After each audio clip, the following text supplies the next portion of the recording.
This video is sponsored by Squarespace. Let me tell you about the time a Magical Girl manga's sequel strayed so far from its source material that it only lasted 4 chapters. It's given an average 2.1 rating on every Japanese manga website, with multiple fans commenting, "I wish I could give this 0 stars." And to this day, hardly anyone knows it exists, even though the original series was widely successful. These are things that don't frequently happen in the Magical Girl community, but when they do, it's worth figuring out what happened here. Hi, welcome back to Explaining Magical Girls, a series on this channel where I try to explain the under-discussed magical girls within this genre. And today we're diving into the little-known lore of an absolute 90s mahou shoujo classic, Kaitou Saint Tail. Saint Tail is already an interesting case. It was published in Nakiyoshi magazine in 1994, with its skyrocketing popularity making it worthy of not just being expanded past its initial first 4 chapters, but also of receiving an anime adaptation in 1995. I call it an interesting case because it's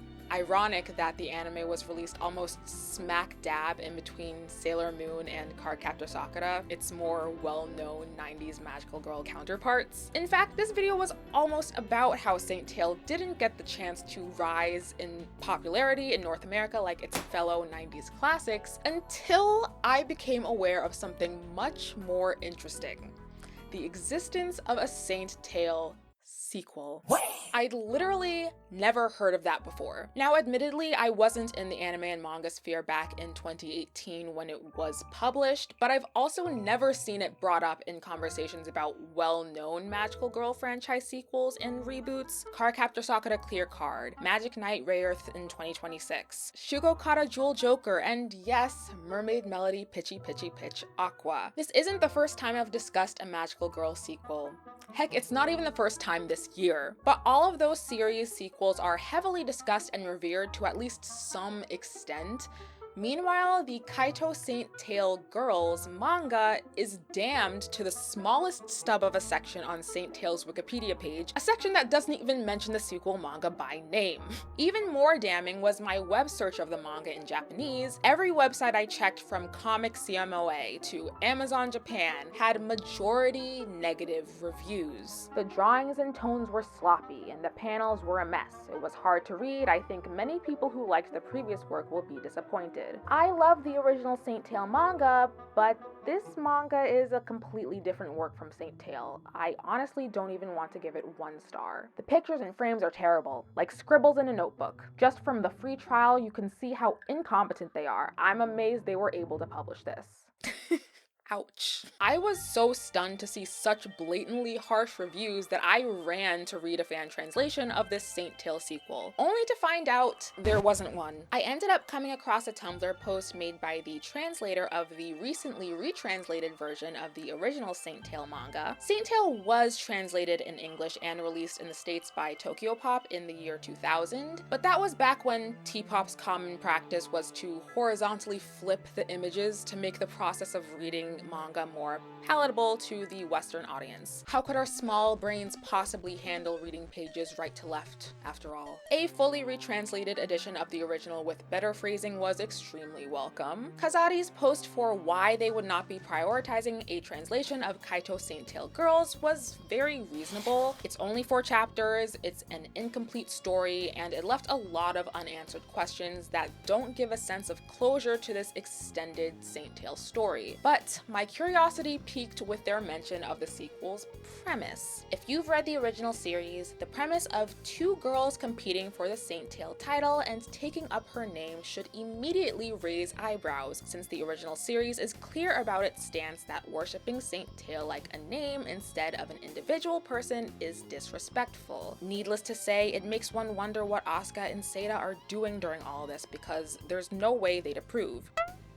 Okay, now I'm fully curious, and I need to read this 4-chapter manga, which would not be easy with no official English translation and 0 access to it on English manga websites. But not to fear, by the power of global internet and using the Google Translate app on my phone while holding my head at a 45-degree angle, I was able to do the sleuthing, read the original text, and try to figure out exactly what happened with Saint Tail's 4-chapter Dead on Arrival sequel manga. And it really starts with the original 1994 release itself.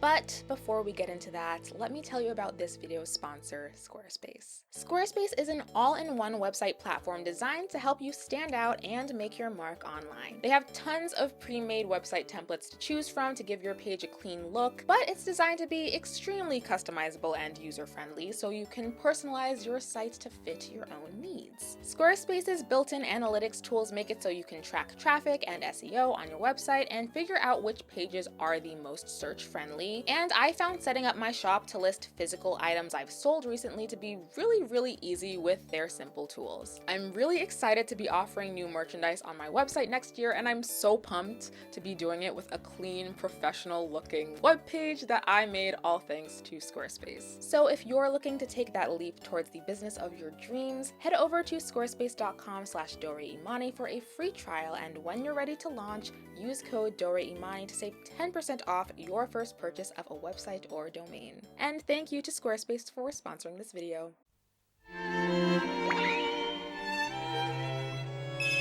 Kaitou Saint Tail is one of the most fun romance series you'll ever read. Yes, it is a magical girl story, especially the anime, and a lot of magical girl stories inherently have romantic plots within their narratives, but the development of the relationship between Meimi Haneoka and Daiki Asuka, better known as Asuka Jr., is absolutely the bread and butter of this series. Meimi works in secrecy as a phantom thief under the guise of Saint Tail, and with the help of her best friend and nun-in-training, Seda, listening to the concerns of citizens of all ages, returns the goods that have been stolen, lost, or misplaced to their rightful owners. Saint Tail always acts for the good of the people, the lost lambs who have been wronged by family members and skeevy businessmen, but from an outsider's perspective, she just looks like a sneaky thief, making her the prime target for the city of Seika's police and detective force. Asuka Jr. is the son of Detective Asuka, and well,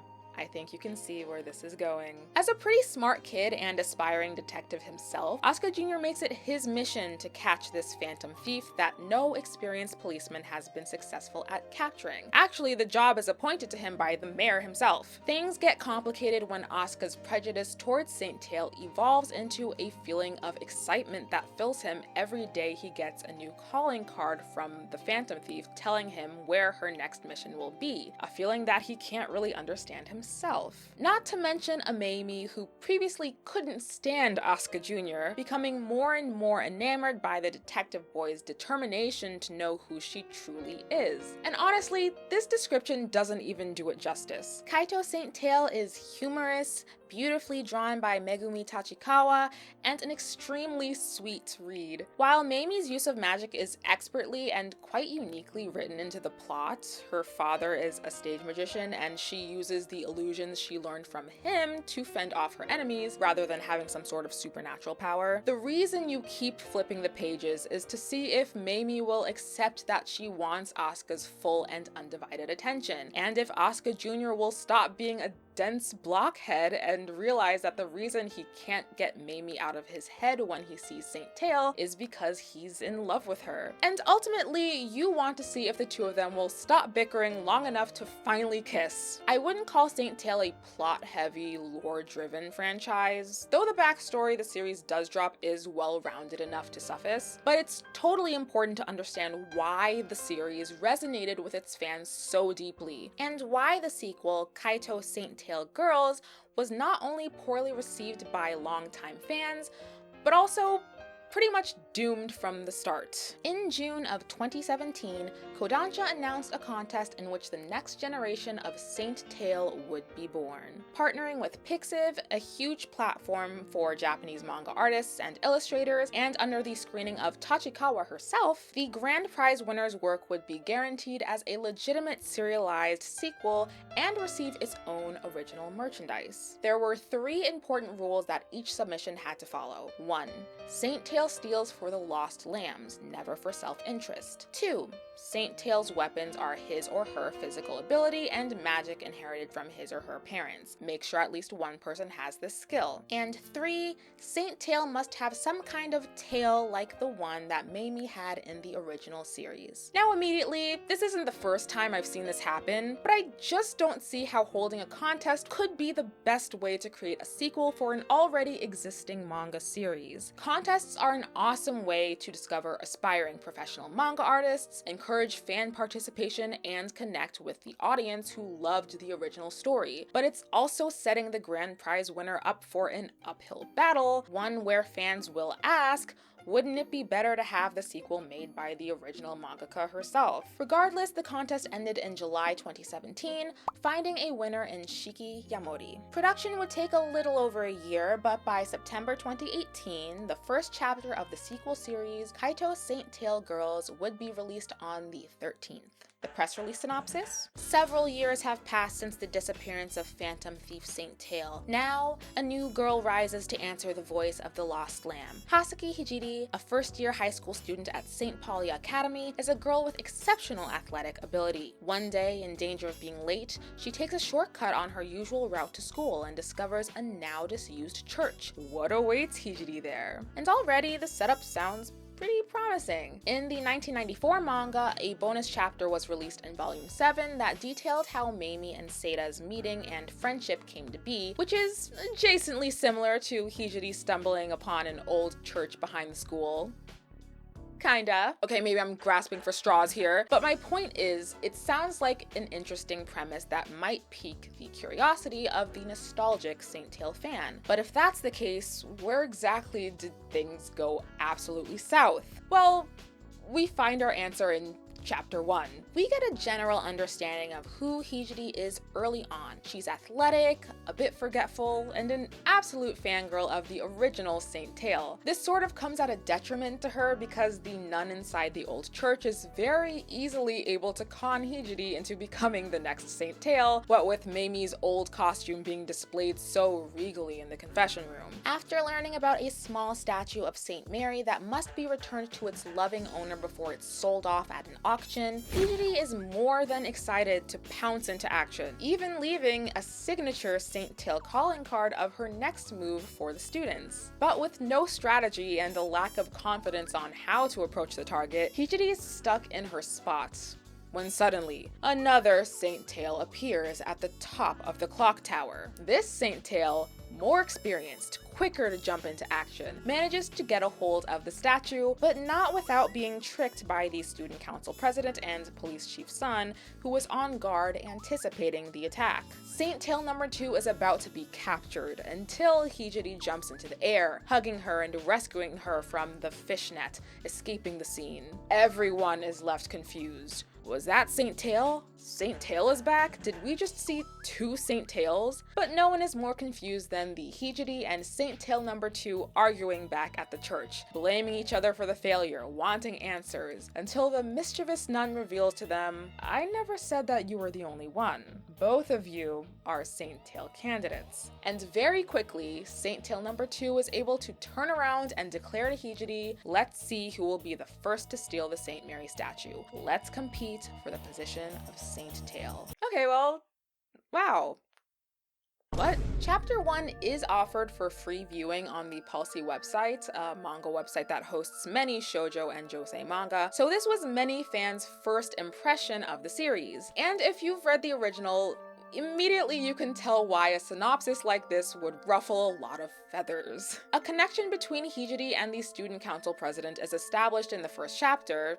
He was reprimanding her for jumping the fence to avoid being late for school, but it hardly has the passion, nor does it really present itself as the heart of the story, without even giving you a backstory on the characters. Chapter 1 of 1994 Saint Tail immediately launches you into the world of Mamie helping a jewel appraiser in need, Seda pulling the strings behind the operation, and Asuka Jr. developing feelings for the first time upon realizing that Saint Tail is just a girl around his age. There is a lot of magic and intention behind the storytelling here. Things aren't spelled out for you, but you realize through subtext that Mamie's mom and dad are a former phantom thief and a magician respectively, and that this is definitely not Mamie and Seda's first operation ever, nor is it Asuka's first encounter with Saint Tail. In comparison, the sequel presents things a little bit clumsily. We awkwardly learn that Hijiri lost both of her parents some years prior through an interaction with her classmates, but there's no real reason for the abruptness of this lore bit, as it never comes up again. Hijiri's athletic and a super fan of Saint Tail, but what abilities make her capable of following in Saint Tail's magical footsteps besides that? And honestly, the idea of two girls competing for one magical girl title sounds like a lot of fun, but is it the right fit for a series where the magical girl concept and title of Saint Tail really comes secondary to the two protagonists' evolving relationship? Something that I thought the netizens from manga review sites were quite harsh about was the apparent lack of experience that can be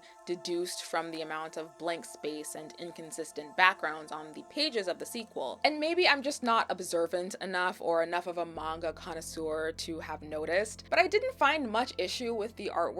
It seemed pretty standard and current to me. Hijiri and Saint Tail number 2, a girl named Noah, both have cute designs in my opinion, and they definitely have those hair tails required in the terms and conditions. Any backgrounds and images that lack detail can be traced back to the fact that yes, this was created by a person who very openly didn't have a lot of experience in the professional manga space. In fact, Yamori has gone on to create several manga projects since the release of Saint Tail Girls, but it is very clearly their first professional work listed on my anime list. Again, maybe it wasn't entirely fair of a setup to have a well-loved series from over 2 decades ago made a sequel via contest submissions.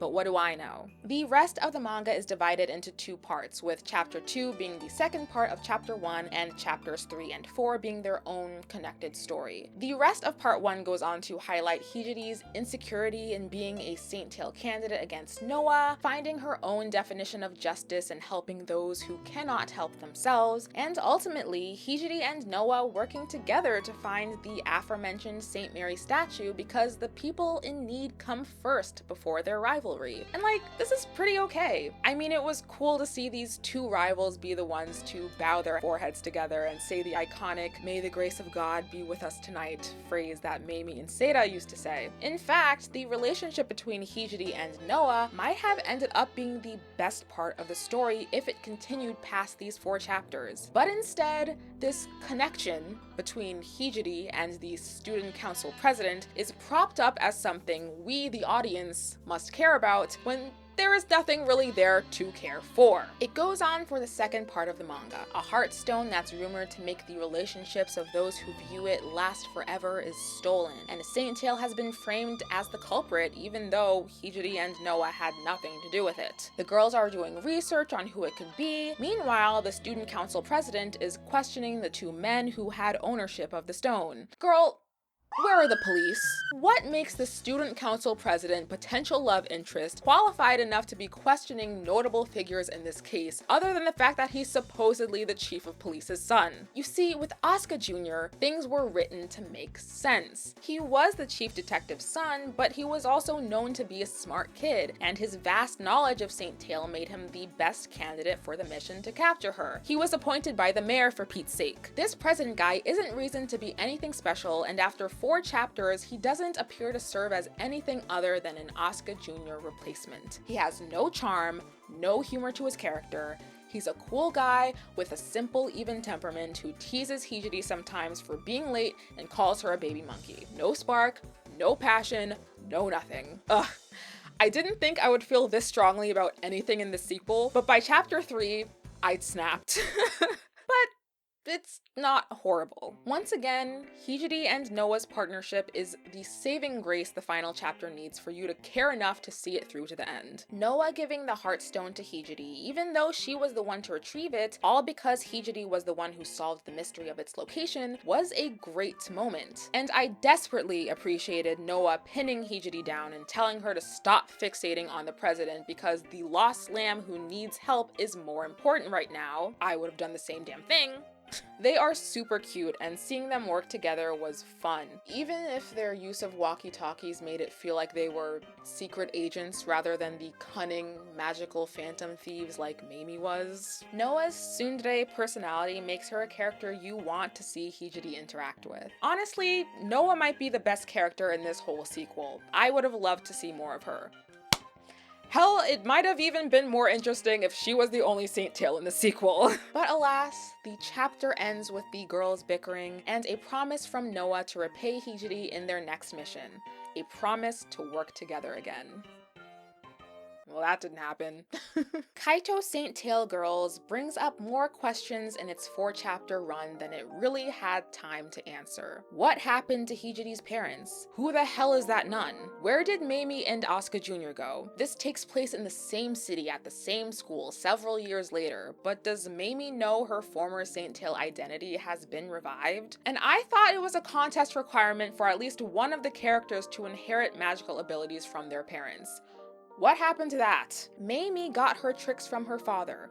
How were these girls even able to use magic to transform? Unfortunately, we'll probably never get the answers to such questions, as the end of the 4th chapter contained a thank you message from Shiki Yamori with a note of finality, making it likely that the series was effectively cancelled. And in consequence, this makes the creation of the sequel and its loose ends, understandably, all the more frustrating for fans who were happy with the original's ending. And with 7, almost 8 years passing since 2018, I don't think we should be expecting any resolution anytime soon. However, part of me still feels bad to see how poorly it was received, but it can't be helped, I guess. Since this series' abrupt conclusion, many Magical Girl series from the past have continued to get sequels and reboot announcements, all with varying levels of response, but generally with a lot of enthusiasm. Maybe Kaitou Saint Tail Girls just had to be the one to show them how not to do a sequel.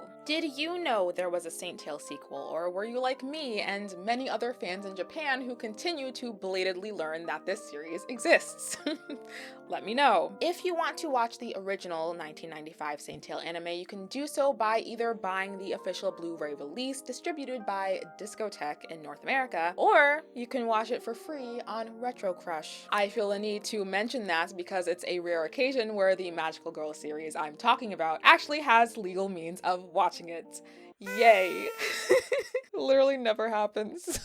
Very rarely. Reminder, I have a Patreon if you'd like to join the community. We're currently rewatching Sailor Moon Season 1 and doing baking crafts every month. Thank you again to Squarespace for sponsoring this video. And that is all I have time for you today. I thank you for watching, I thank you for being here, and I will see you in my dreams. Bye, friend.